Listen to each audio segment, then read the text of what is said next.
అయితే ఎన్నికల్లో పోటీ చేయాలనే కోరిక మాత్రం చాలా మందిలో ఉంటుంది.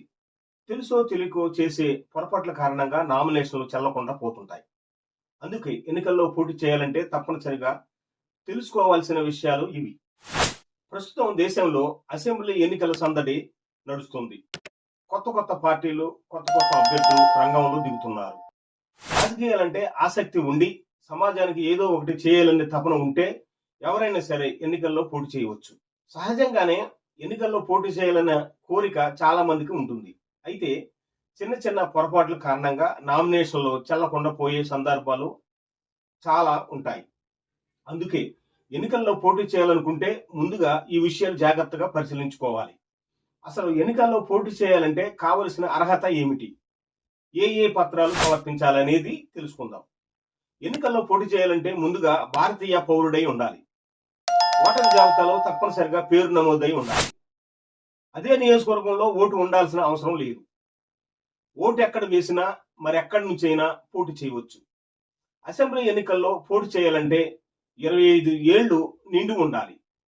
మానసికంగా ఆరోగ్యవంతుడై ఉండాలి.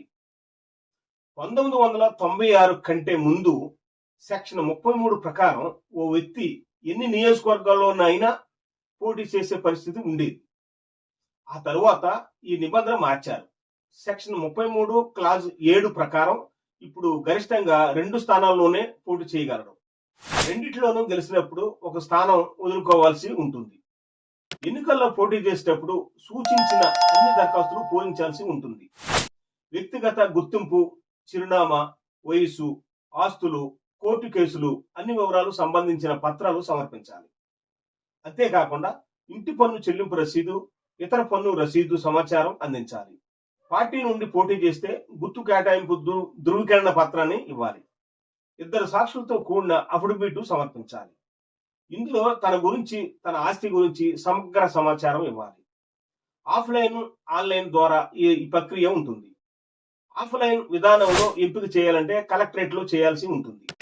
https://suvidha.eci.go.in సందర్శించడం ద్వారా ఆన్లైన్ మాధ్యమంలో దరఖాస్తు చేసుకోవచ్చు.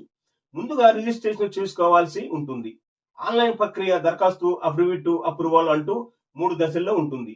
మరి ఎన్నికల్లో పోటీ చేసే అభ్యర్థులు మరి ఇప్పుడు చెప్పిన విషయాలపై జాగ్రత్త వహించి సంబంధిత పత్రాలు తయారు చేసుకొని 2 సంతకాలతో అఫిడవిట్ తయారు చేసి మరి ఎన్నికల నామినేషన్ సిద్ధం కండి.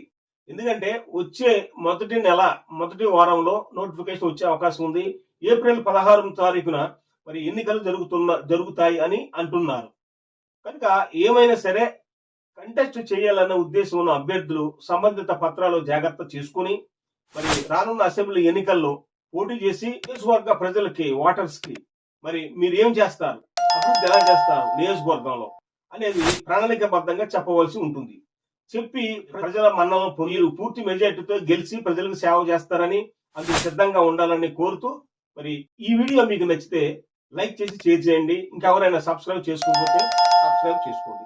చూస్తూనే ఉండండి సేజ్ తెలుగు యూట్యూబ్ ఛానల్.